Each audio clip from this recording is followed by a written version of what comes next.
Jungle. Bismillahirrahmanirrahim. Assalamualaikum warahmatullahi wabarakatuh.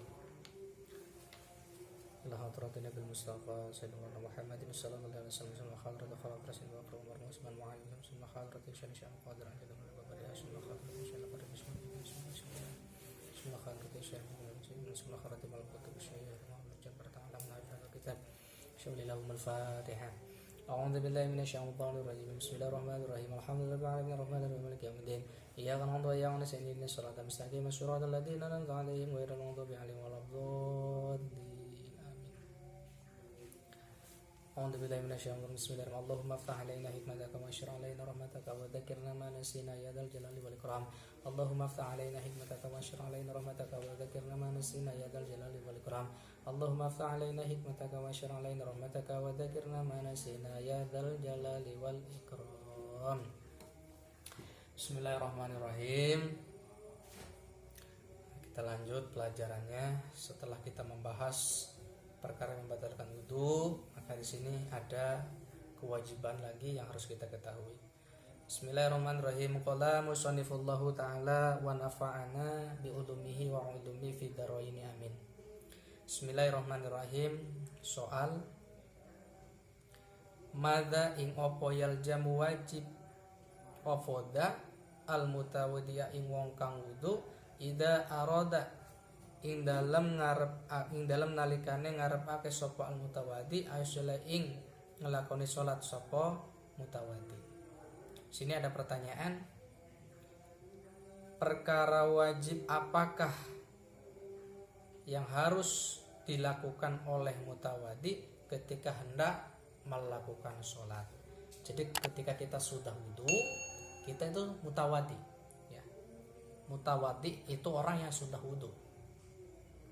Di sini ada kewajiban. Apa kewajiban ketika kita hendak untuk melakukan sholat?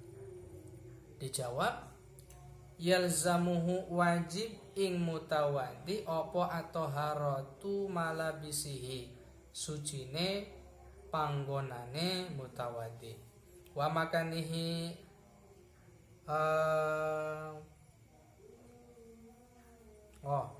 opo toharatu malabisihi sesucine penganggone mutawaddi wa makanihi lan panggonane mutawaddi minan najasati saking pira-pira najis wasatrul aurati lan nutupi aurate mutawaddi wastiqbalul kiblati lan madhab kiblat wa ma'rifatu dukhulil waqti lan ngaweruhi manjenge waktu.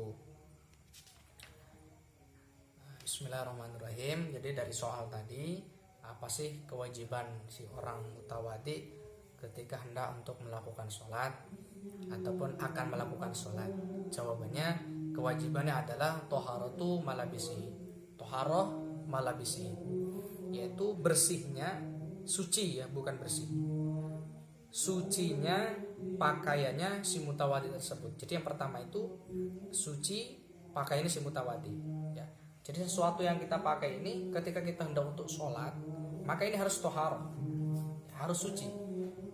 Bukan berarti bersih saja, karena kalau bersih itu belum tentu dia suci. Tapi kalau barang itu suci, insya Allah itu sudah barang pasti dia bersih. Maka yang pertama ini harus toharoh tu malabisi ya, harus bersih ataupun suci, yang jelas suci pakaiannya, pakaian seorang mutawaddi tersebut.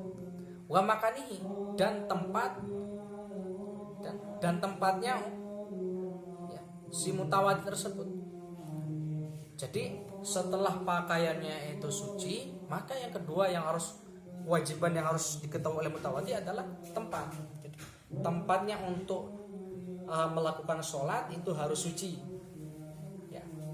Terlebih ya, tempat-tempat yang terjaga seperti masjid, mushola, majelis, nah itu udah sangat jelas insyaallah, artinya tempat yang memang dikhususkan untuk beribadah. Nah kalau kita di tempat lain terus bagaimana, seperti kita kayak di kamar, kita di tempat-tempat lain, di aula, nah ini kita harus bisa membedakan nanti tempat yang bersih, tempat yang suci. Jadi yang suci itu yang bagaimana? yang bersih pun nanti yang bagaimana. Artinya kita harus tahu bisa membedakan, ya. Yang pasti kita harus mencari kesuciannya. Jadi tempat tersebut harus suci. Itu yang kedua. Nah, ini toharoh dari apa? Minan najasati, yaitu suci pakaian dan tempat minan najasah, ya, dari najis, ya, dari sesuatu perkara yang menajiskan. Jadi nggak bisa kalau pakai baju sudah terkena darah, sudah terkena nanah, ya itu sudah tidak bisa, walaupun sedikit tapi meresap terhadap baju tersebut itu udah nggak bisa. Ataupun nanti di tempat mahalul makan, ya, mahal tempat untuk sholat itu memang nanti terkena najis walaupun sedikit, ya di situ di lingkaran tempat kita sholat, maka itu tidak bisa untuk dilakukan sholat karena memang makannya tempatnya tidak suci. Yang kedua, ya, tadi digabung ya, toharoh malabisi wa makani itu udah termasuk rangkaian satu. Yang kedua satrul aurat, wasatrul aurati. Yang kedua ini menutupi aurat, ya, menutupi aurat. Jadi ada kewajiban si mutawadi nanti, baik yang laki-laki ataupun wanita, itu punya kewajiban apa? Satrul aurat, menutupi aurat. Nah nanti masalah aurat di depan akan kita bahas. Tapi yang terpenting yang kita ketahui sekarang adalah kewajiban si mutawadi hendak untuk melakukan sholat maka harus satrul aurat, yaitu menutupi aurat, ya. Baik, ya, secara nutupin itu cukup nanti secara minimal, yaitu minimal itu ketika kita melihat seseorang, ya, dengan jarak pandang musyafahah, ya, ketika orang kita musyafahah kulitnya itu sudah samar, artinya tidak kelihatan. Kalau bentuknya kulitnya putih itu udah tidak kelihatan putihnya, artinya dia sudah remang. Jadi kalau pakai baju tipis, ya kemungkinan itu sudah cukup. Artinya yang penting bentuknya, ya, bentuk dari kulit, warna asli dari kulit tersebut itu sudah tidak terlihat. Ya, terlebih kalau kita harus bisa menutupi yang lebih, artinya lebih dari cukup kalau kita nutupi aurat. Ya, kalau itu untuk orang-orang yang tidak mampu, contoh nanti ya pakai plastik ataupun pakai karung apa bagaimana, ya itu sudah termasuk mencukupi kalau memang tidak mampu. Kalau kita ya insya Allah lah, ya, kita ibadah untuk kepada Allah, ini kita harus bisa satrul aurat, yaitu menutupi aurat. Yang kedua, yang ketiga wastiqbalul kiblati, yaitu menghadap ke arah kiblat.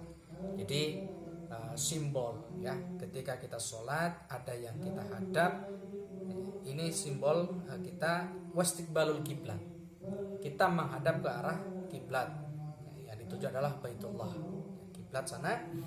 Ya kalau kita sudah bisa menentukan, kalau untuk daerah masing-masing kita udah tahu, oh kiblatnya ke arah sana, oh kiblatnya ke arah sana. Apalagi kalau sekarang udah ada GPS-nya ataupun ada kompasnya, kita udah enak lah untuk mengetahui arah kiblat tersebut. Jadi kewajiban si mutawadi untuk melakukan sholat yang ketiga adalah wastiqbalul kiblat, yaitu menghadap ke arah kiblat. Yang keempat, wa ma'rifatu dukhulil waqti, wa ma'rifatu dukhulil waqti, yaitu mengetahui masuk waktunya sholat. Ini harus tahu. Jadi harus ini hukumnya wajib bagi seorang mutawadi hendak melakukan sholat, dia harus ma'rifat, dia harus tahu kalau memang ini sudah masuk waktu sholat. Ya, contoh ketika musolli itu pergi ataupun si musolli, si mutawadi dia sudah wudhu, ya, dia tidur. Ya, ketika dia bangun ini udah masuk waktu sholat apa belum? Nah, itu dia harus tahu. Ya. Ketika dia ini udah masuk sholat, berarti di situ memang ada kewajiban untuk sholat. Nah ya, dari 4 perkara ini wajib, artinya sesuatu perkara yang harus dijalankan, ya, bagi seorang mutawadi ataupun seseorang yang sudah punya wudhu hendak untuk melakukan sholat. Jadi kesimpulannya, perkara yang wajib untuk musolli perkara yang wajib untuk mutawadi ketika hendak untuk melakukan sholat. Yang pertama adalah toharatu malabisihi wa makanihi minan najasa, sucinya pakaian dan tempat dari najis. Yang kedua wasatrul aurat, menutupi aurat baik nanti laki-laki ataupun wanita. Yang ketiga wastiqbalul kiblati, menghadap ke arah kiblat. Yang keempat wa ma'rifatu dukhulil waqti, yaitu mengetahui masuknya waktu sholat. Nah, jadi alhamdulillah, kita nambah pelajaran ya terhadap perkara yang wajib, yang harus diketahui oleh mutawaddi ketika hendak untuk melakukan yang namanya ibadah sholat. Ya, nah, nanti masalah satrul aurat, masalah najis, ya, kedepannya akan kita bahas lagi. Mungkin ya bisa kita simpulkan bahwasanya enggak semudah itu ketika kita hendak untuk beribadah kepada Allah ya.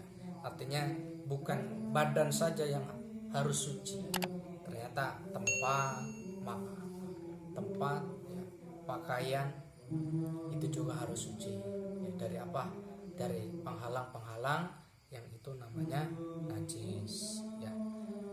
Mungkin kesimpulannya seperti itu, bahwa perkara yang harus diketahui oleh seorang mutawaddi untuk melakukan sholat yaitu ada 4 ya tadi, toharoh ya, malabisihi wa makanihi, yaitu baju dan pakaian, wasatul aurat, wastiqbalul kiblati, wa ma'rifatu dukhulil waqti. Jadi sudah jelas 4 perkara ini hukumnya wajib ya.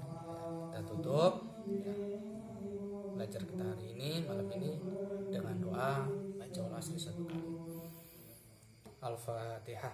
A'udzubillahi minasyaitonir rajim. Bismillahirrahmanirrahim. Alhamdulillahirrahmanirrahim. Maliki yaumiddin. Iyyaka na'budu wa iyyaka nasta'in. Ihdinas siratal mustaqim. Shiratal ladzina an'amta 'alaihim ghairil maghdubi 'alaihim waladdallin. Bismillahirrahmanirrahim. Wal 'asri innal insana lafi khusr illa ladzina amanu wa 'amilus sholihati wa tawassaw bil haqqi wa tawassaw bis sabr. Akhir kalam. Assalamualaikum warahmatullahi wabarakatuh. Audio Jungle.